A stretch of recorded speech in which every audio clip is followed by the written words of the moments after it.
નમસ્કાર મિત્રો, છેલ્લે સંયોજિત વિધેય વિશે આપણે જોઈ ગયા. સૌથી પહેલાં તદે વિધેય જોયેલું અને એના પછી સંયોજિત વિધેય.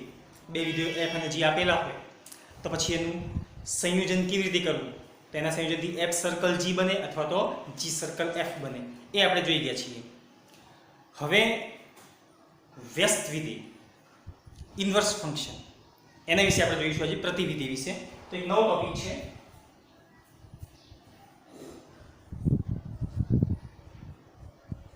પ્રતિવિધેય, ઇન્વર્સ ફંક્શન.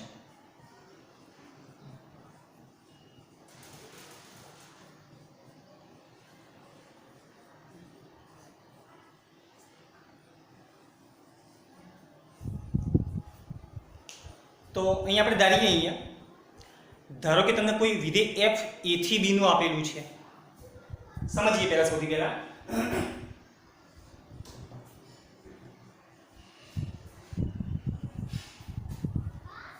ધારો કે અહીં આપણને આવું કોઈ એક વિધેય f from a tends to b આપેલું છે.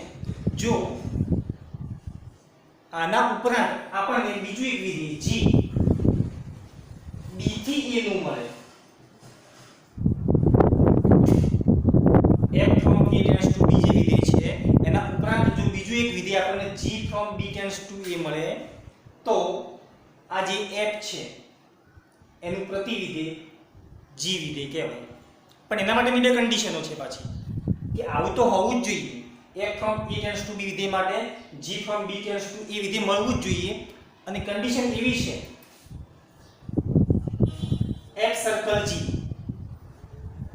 f સર્કલ g, તમે જો અહીંયા જે પાછળનું જે વિધેય છે એનો આપણે પ્રદેશ લઈએ છીએ તો g નો પ્રદેશ લઈશું એટલે b આવશે, અને આગળનું જે વિધેય છે એનો સપ્રદેશ એટલે b આવશે, તો b ટેન્ડ્સ ટુ b નું વિધેય બનશે. તો ટૂંકમાં આની કિંમત ib થવી જોઈએ અને g સર્કલ f ની કિંમત ia થવી જોઈએ.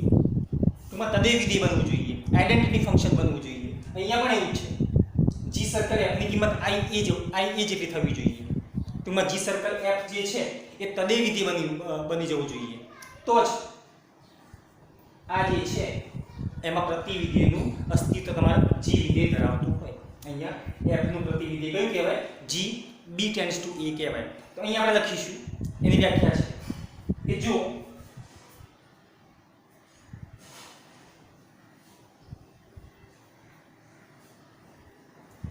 એની આપણે વ્યાખ્યા લખી, જો f from a tends to b વિધેય આપેલું હોય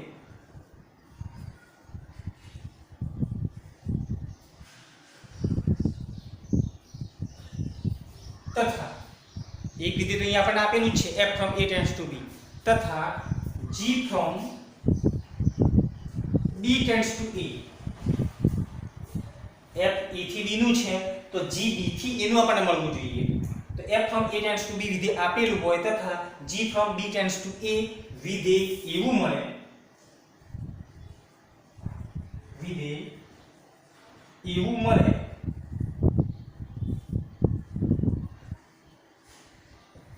કે જેથી, જે અહીંયા આપણે કન્ડિશનો લખેલી હતી, જે બે શરતો લખેલી હતી એ આપણે શરતો લખીશું કે જેથી g circle f is equal to ia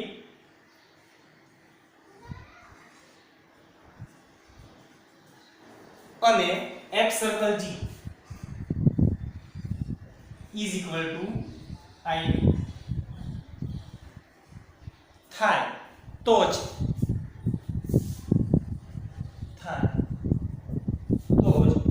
આ જે f છે એને વ્યસ્ત સંપન્ન વિધેય કે વ્યસ્ત સંપન્ન એટલે જેનું તમે પ્રતિવિધેય મેળવી શકો એવું વિધેય. તો f ને f from a tends to b ને વ્યસ્ત સંપન્ન વિધેય કહે છે.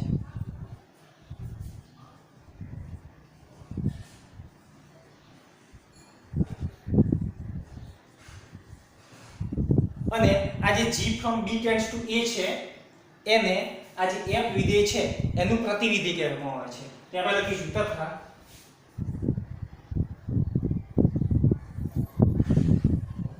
from B tends to A ને F from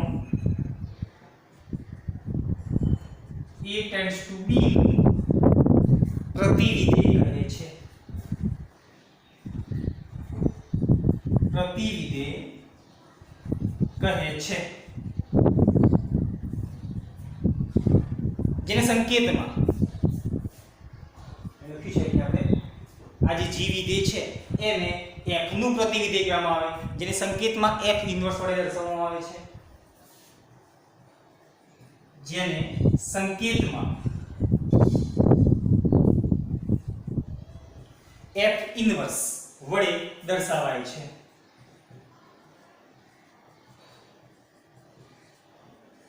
તેમજ f ઇન્વર્સ ની કિંમત આપણને કેટલી મળશે? અહીંયા f ઇન્વર્સ f નું પ્રતિવિધેય અહીંયા આપણને કેટલું મળે છે? અહીંયા g મળે છે. તો f inverse is equal two g.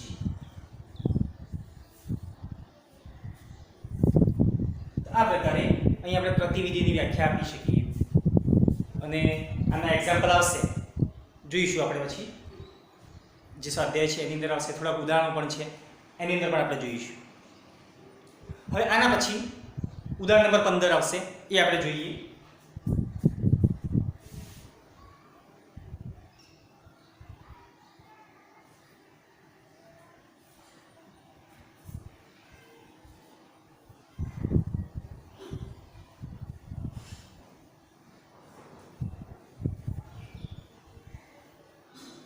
તો ઉદાહરણ નંબર 15 છે.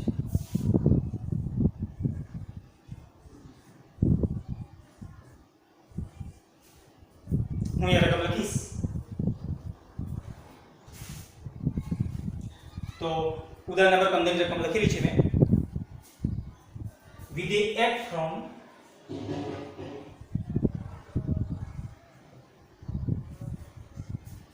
two, three, four, five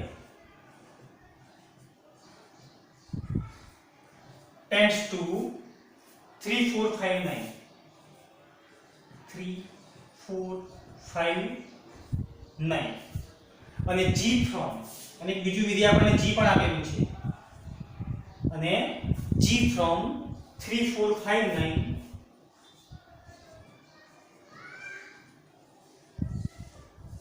tends to 7, 11, 50. 7, 11, 50. અને કિંમતો અહીંયા આપણને આપેલી છે કે f(2) is equal to 3 છે, f(3) is equal to 4 છે, f(4) is equal to 5 is equal to f(5). ટૂંકમાં f(4) એની કિંમત પણ 5 છે અને f(5) છે એની કિંમત પણ કેટલી આપણને 5 જ આપેલી છે. અને g(3) is equal to g(4) is equal to 7 તથા g(5) is equal to g(9) is equal to 11 દ્વારા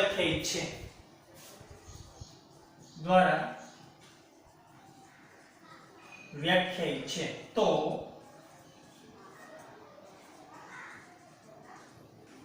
g સર્કલ f શોધો. અહીં આપણે શોધીએ.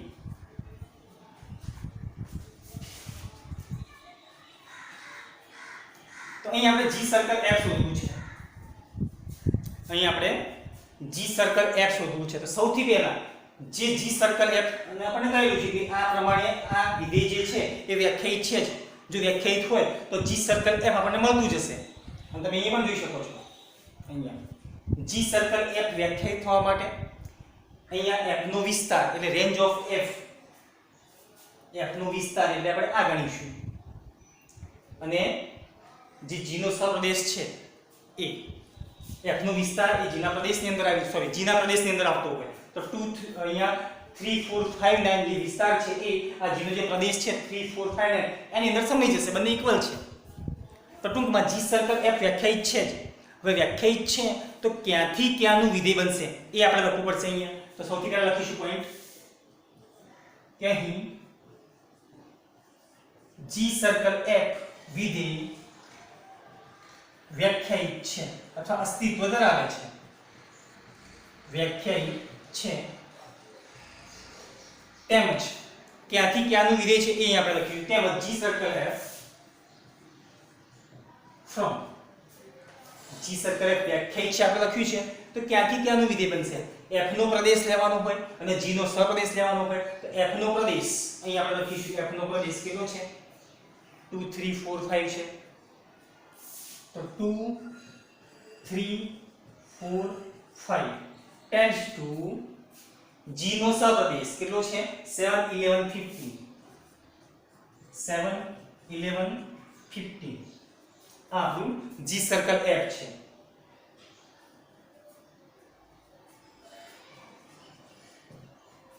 આટલું બનશે. તો જી સર્કલ એફ નક્કી કર્યું છે કે જી સર્કલ એફ વ્યાખ્યાયિત છે અને જી સર્કલ એફ 2 3 4 5 થી 7 11 15 સુધીનું એક વિધેય બનશે. તો આપણે દરેકની કિંમત શોધીએ. આપણે શોધવું છે કે જી સર્કલ એફ ની કિંમત શોધો. તો જી સર્કલ એફ ના પ્રદેશમાંથી બધી જ કિંમતો તમારે જી સર્કલ એફ નું જે સૂત્ર હોય એની અંદર તમારે બધી જ કિંમતો મૂકવી પડશે.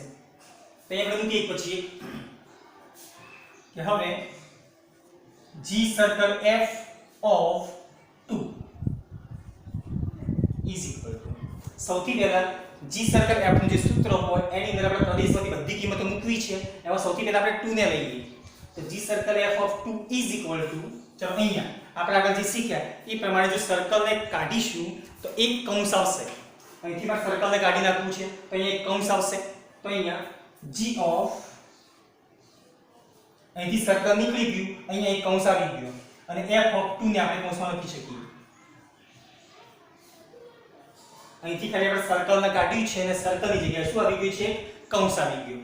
Is equal two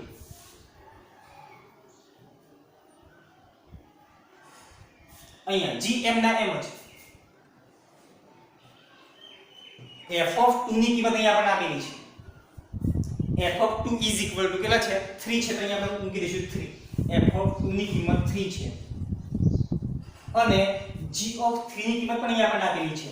g of 3 is equal two કેટલા છે? 7. તો g ઓફ 3 ની કિંમત કેટલી આવશે? અહીંયા 7 આવશે. તો આ પ્રમાણે અહીંયા g સર્કલ f માં 2 આપણે મૂકી જોઈએ. હવે આપણે 3 ને મૂકી જોઈશું. તો હવે એ જ પ્રમાણે g circle f of 3 is equal two આની જેમ અહીંયા આપણે સર્કલ કાઢી નાખવું છે. તો g ઇન્ટુ અથવા g ઇન્ટુ f ઓફ 3 થઈ ગયા is equal two g into f of 3 ની કિંમત છે આપણી પાસે 4 છે. અહીંયા લખી દઈશું 4 અને g ઓફ 4 ની કિંમત પણ છે આપણી પાસે. આખી કિંમત કેટલી છે? અહીંયા 7 છે.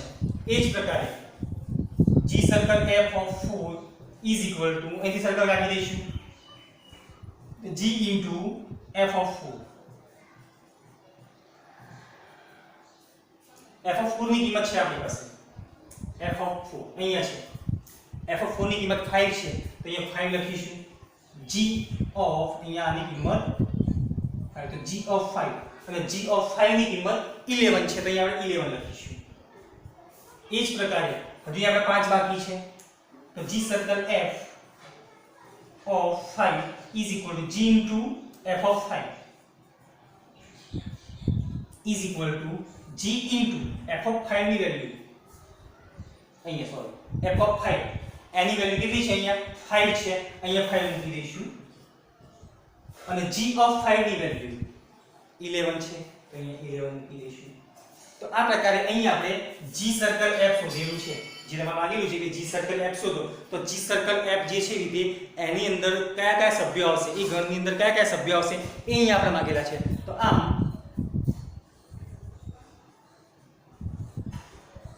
g circle f is equal તમે જો અહીંયા g સર્કલ f નું અહીંયા જે અહીંયા ઘટકો આવશે એ બધા જ આપણે લખવા પડશે. એટલે 7 આવે છે અને બીજો કયો આવે છે? 11. તો 7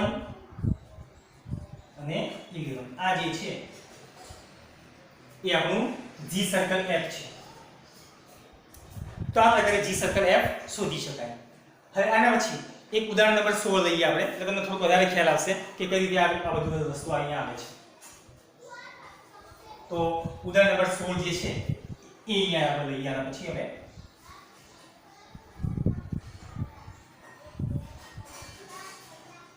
આવા જો સંયોજિત વિધેયો હોય તો ટૂંકમાં એક જ વસ્તુ તમારે ધ્યાન રાખવી પડશે કે જો તમે સર્કલને કાઢશો તો એક કૌંસ તમારે મૂકવો પડશે કમ્પલસરી. એ પ્રમાણે સિસ્ટમથી તમે ચાલશો તો તમે ગમે તો એક્ઝામ્પલ સોલ્વ કરી શકશો.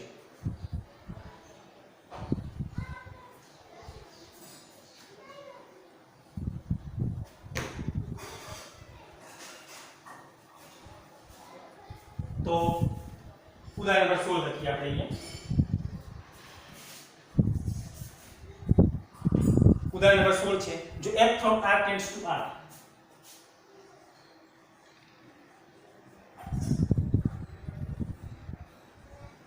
જો f from r tends to r અને g from r tends to r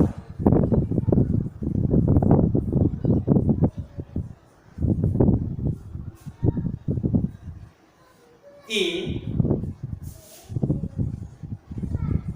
f of x is equal to cos x અને g of x is equal to 3x square દ્વારા વ્યાખ્યાયિત હોય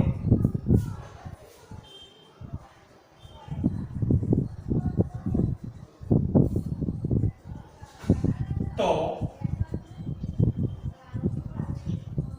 સાબિત કરો કે G circle F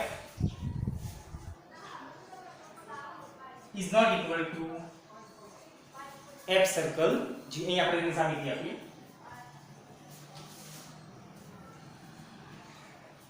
તો સૌથી પહેલા તો અહીંયા બે વિધેયો અહીંયા આપણને આપેલા છે F અને G.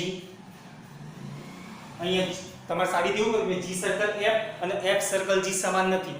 સૌથી પહેલું કામ તમારે એ કરવું પડે કે ભાઈ G circle F કે F circle G વ્યાખ્યાયિત હશે કે નહીં હોય. અહીં તમે જોઈ શકો છો બંને વિધેયો r થી r ના છે તો પછી બંને વ્યાખ્યાયિત બનશે. G circle F પણ વ્યાખ્યાયિત બનશે અને F circle G પણ વ્યાખ્યાયિત બનશે અહીંયા. તો એ લખીશું F from r tends to r અને G from r tends to r હોવાથી G circle F અને F circle G વ્યાખ્યાયિત હશે. G circle F અને F circle G વ્યાખ્યાયિત બનશે.